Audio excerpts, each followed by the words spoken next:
Welcome to the Fantasy Forecast with Grindberg and Biggs. It's the injury special, injury show, weekly injury extravaganza. I'm Biggs, he's Grindberg, and thanks for jumping in. Producer, hit it.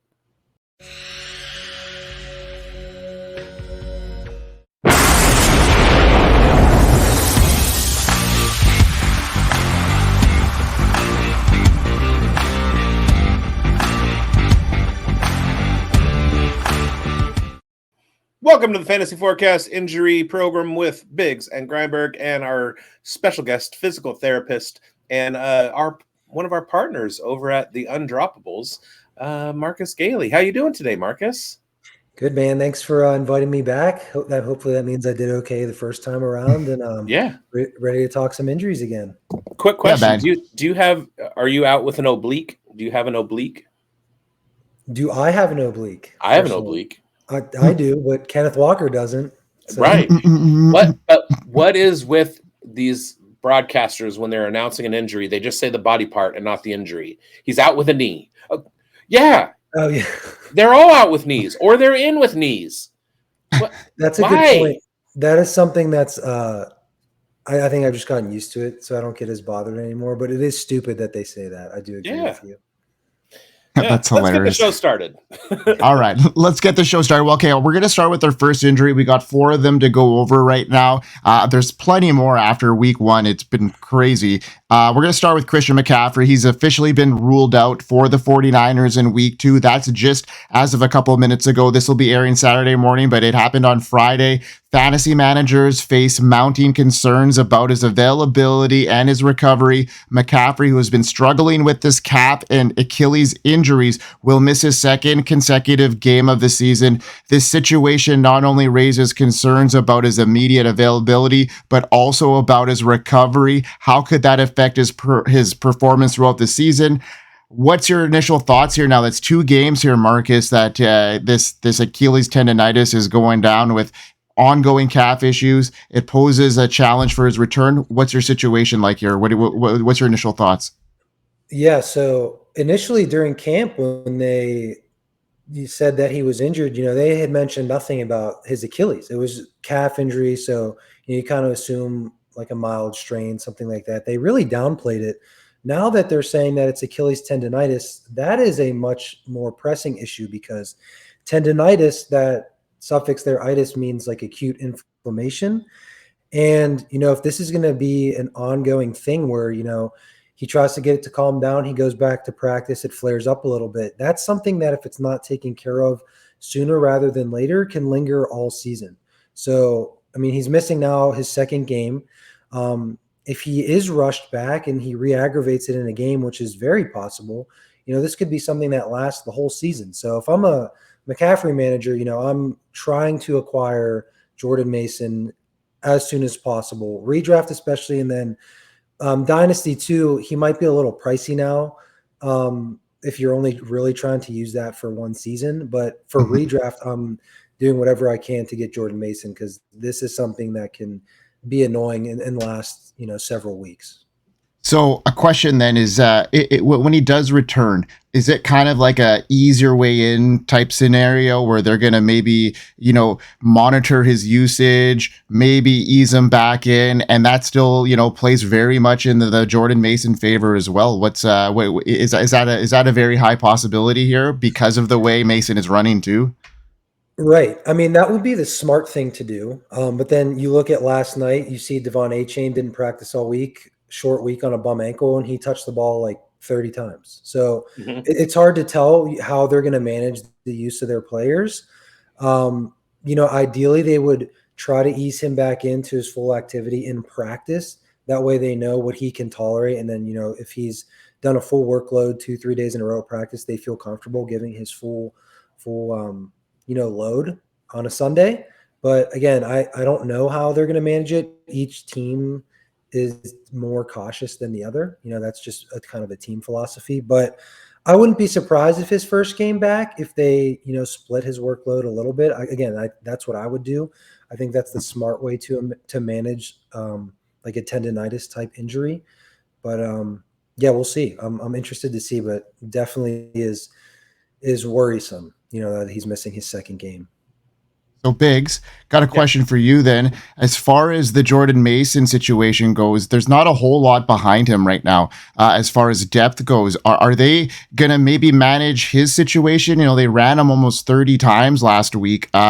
You gotta wonder if this is a situation that they're gonna maybe bring in another back potentially. What's your initial thoughts like on the depth behind Jordan Mason at this stage? Because that's got to be a focus now for the 49ers and fantasy managers.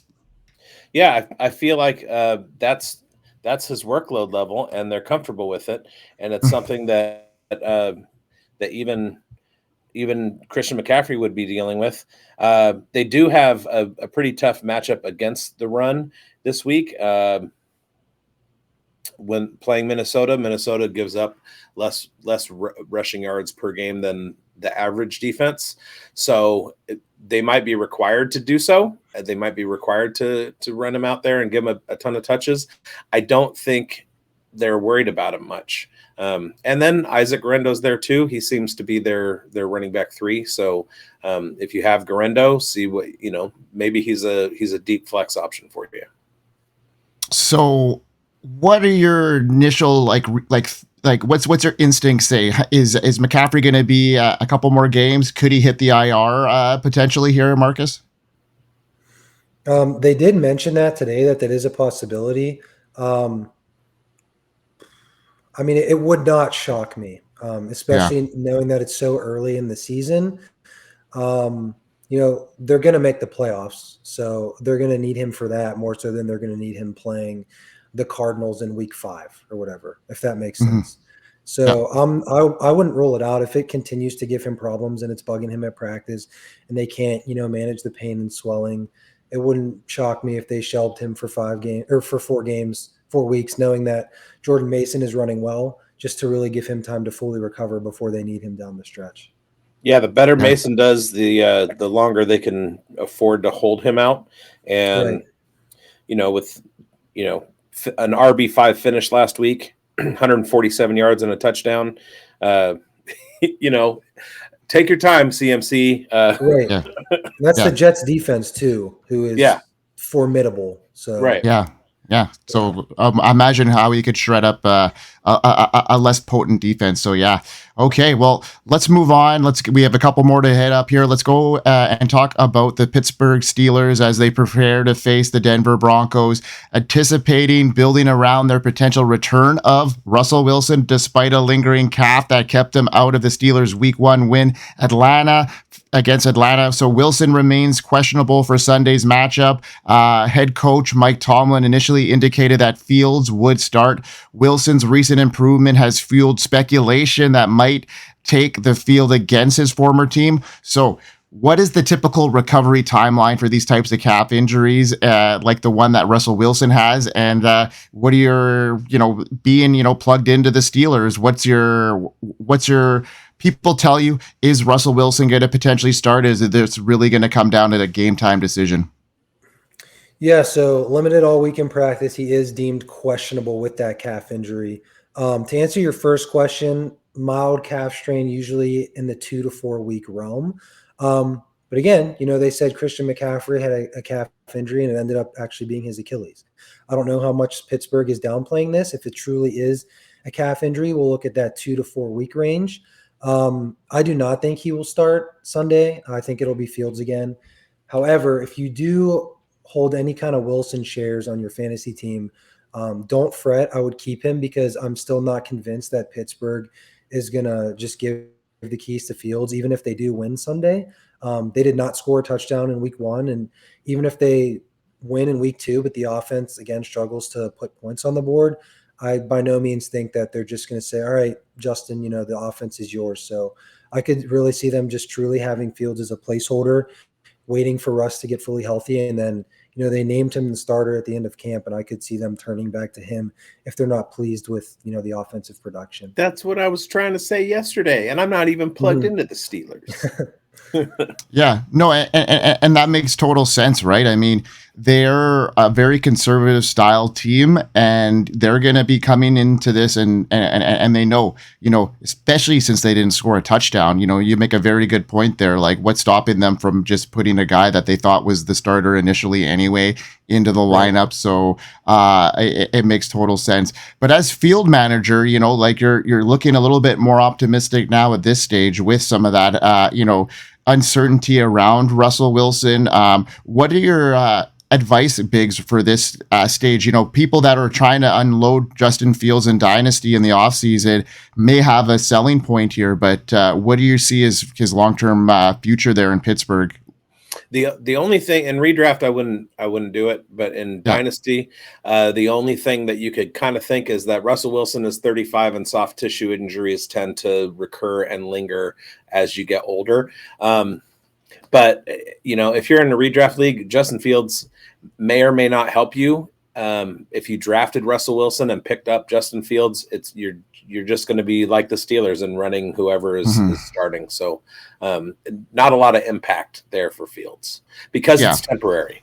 Yeah. And we've been talking about this situation for, this is week number 2 now. So, until Russell Wilson's back in the lineup, we can't really speculate anything more here. So let's move on to Tua's situation. That looked pretty nasty last night in that 31-10 loss to the Buffalo Bills.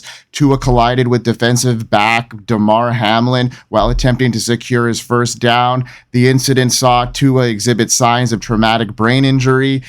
This recovery timeline for a concussion, this is his third one in 2 years. So wow, that's not looking good. A lot of people are talking on social media about him potentially retiring. I don't know exactly what it was come about today after, maybe he's been assessed. What's going on there, Marcus? What's your first initial thoughts? Yeah, so an unfortunate situation. This is his third concussion in the last 2 years. Some that he struggled with, even at Alabama, was protecting himself when he runs. Last night, he did lead with his head and kind of initiated the contact, which is just not what you want to see, given his history. After you have one concussion, the likelihood that you have a repeat one skyrockets through the roof. And now he's had 3. And, each time he goes back out there, it's going to be easier and easier for him to get concussed. In terms of him retiring or anything, I would doubt that we see that this year at least. That is his livelihood, and he's super competitive. If you just hear him talk and play, I would like to imagine that he's going to try to get back out there. For a timeline, I want to say that this is probably going to – I don't think he's just going to clear protocol immediately and return, just like how you see some players, they leave with a concussion. You're like, oh, I didn't even know anything happened. They clear protocol in 3 or 4 days and they're back. I think that you're probably going to look at maybe closer to 2 or 3 weeks, just given that, this is his third significant concussion. What was good is that he did get up and walk off the field.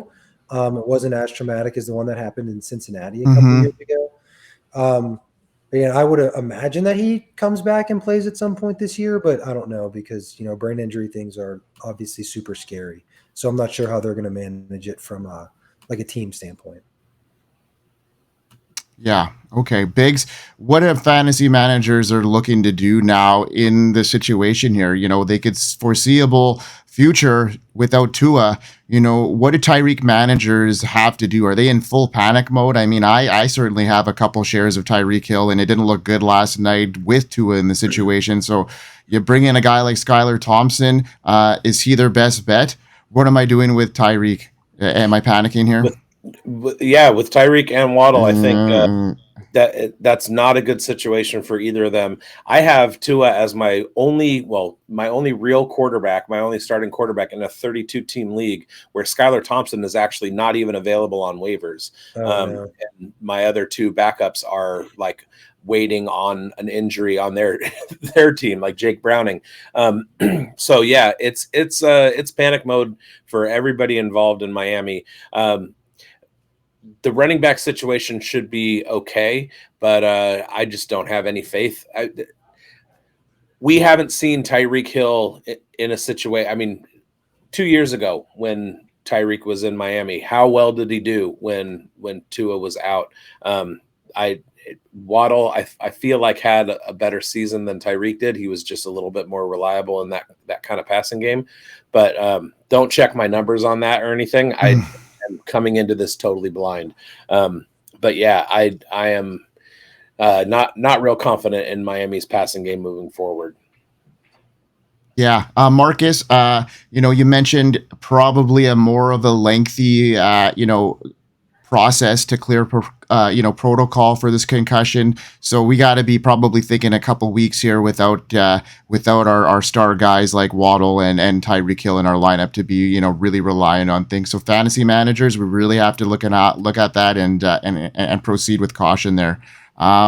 Anything else to add to that injury at all, you guys? Just pray for, Tua to have a speedy recovery and that he's back playing safely anyhow. Yeah, I agree. Like I said, brain injury stuff is scary. This is his third one. Again, it was encouraging that, even if he did lose consciousness just briefly, he was able to stand and walk off the field under his own power. But again, each time he returns to play, it's going to be easier and easier for him to sustain another concussion. Somebody tweeted today about a former NFL player who retired at the age of 25 or 29, something like that. And there was a 25 in there. Maybe he retired at 29 and used his millions to buy a farm. And now he grows produce and donates it to food pantries. So for Tua's own sake, he already got the bag. He signed his deal. He got his guarantee. Maybe it's time to just walk away and don't risk anything further. I know the competitive spirit. I know the desire for competition when you play competitively, and it sucks to not, because it's all you can think about. So retirement may not be an option, but good Lord, man, save yourself. Right. Yeah, totally. All right, let's move on to another injury here. And this one is looking like the Seahawks are going to be without their top playmaker in their backfield. The team just announced that starting running back Kenneth Walker is listed as doubtful to play in Sunday's road game against the New England Patriots. Walker has been dealing with an oblique injury he suffered on Sunday's game against the Broncos, has not practiced all week after coming off a nice game where he, got over 100 yards, a touchdown, a couple catches, really looked good in the second half there once they really secured that game. And just sucks because I got a lot of Kenneth Walker. And is this something that could be nagging a little bit longer than this one game there, Marcus? What is the situation on these oblique injuries and what should fantasy managers be preparing for here? Yeah, so again, just like any other soft tissue injury, hamstring, calf, things like that, just depends on the severity, which teams never release. So I'm not sure if it's a grade 1, grade 2, grade 3 muscle strain. Most times, players are listed with a soft tissue injury. Unless you hear otherwise, it's usually a minor grade 1, which would put you in that 2 to 4 week range. So for him, his position kind of makes it a little tougher with an oblique injury because core injuries suck because you don't really realize how often you use your core until you hurt it. And then it's, anytime you sit up, stand, turn, run, cough, anything like that, can just cause an annoying, irritating pain that can be easily re-injured. But he was practicing, I think, at some capacity this week, correct? He was limited at least a few days. So even if he's able to, do some aspects of practice, that's encouraging that it should be on maybe the closer to the 2 weekend rather than a month. But again, it's early in the season. They do have a fairly strong team and a chance to, contend for a wild card spot. So again, I would imagine that they exercise a little bit of caution, knowing that they have a second round pick sitting right behind them. So I wouldn't panic too much. But yeah, probably in that 2 to 4 week range is what I would for Walker. Okay, so Biggs, let's talk about that second round pick there that Marcus was referring to, that in Zach Charbonnet. And, we weren't super high on him, but I mean, he's going to have that opportunity now. And what do you think is going to happen here? Is he going to be just kind of a plug and play guy, just like, the Seahawks envisioned drafting? He did struggle with his opportunities last year. And I just want to get your feel for that offense and how it looks behind Zach Charbonnet as their lead guy. I feel like it's a plug and play situation. Yep. Pete Carroll loved him. We don't know how Ryan Grubb feels, but Pete Carroll did. And I'm pretty sure everybody out there in fantasy land that drafted him either as a handcuff or at value, like hoping that he'd be part of a tandem in the backfield. Everybody's sitting pretty right now. Zach Charbonnet should have a pretty good game. And yeah, he's worth starting, especially if sometimes he's worth starting even if Kenneth Walker is on the field, but he's absolutely worth starting if Kenneth Walker's out. So, and now it's like some of these, zero RB strategies is really starting to pay off right now for some of these managers, especially the guys that picked like a Cooper Kupp and Rashee Rice later on, way past what their ADP is now envisioning it to be. So yeah, like, these running backs, they come in and they have issues and they have a hard time staying on the field. And that's why we have these handcuffs. So yeah, Marcus, thanks again for another great show. You want to tell everybody, where you can find your stuff, where they can find you before Biggs takes us home? Well, I was going to talk about Jordan Love real quick. Okay, well, you could do that then. So first of all, I just wanted to call out the person who said that Jordan Love was going to be back sooner than 4 weeks. They were going to throw a brace on it, and he was actually upgraded to questionable today. And it looks like there's even a chance that they're freaking out about Malik Willis, and he is going to play on Sunday. So, Marcus, what is your take on Jordan Love? If you remember, I certainly remember from our show last week.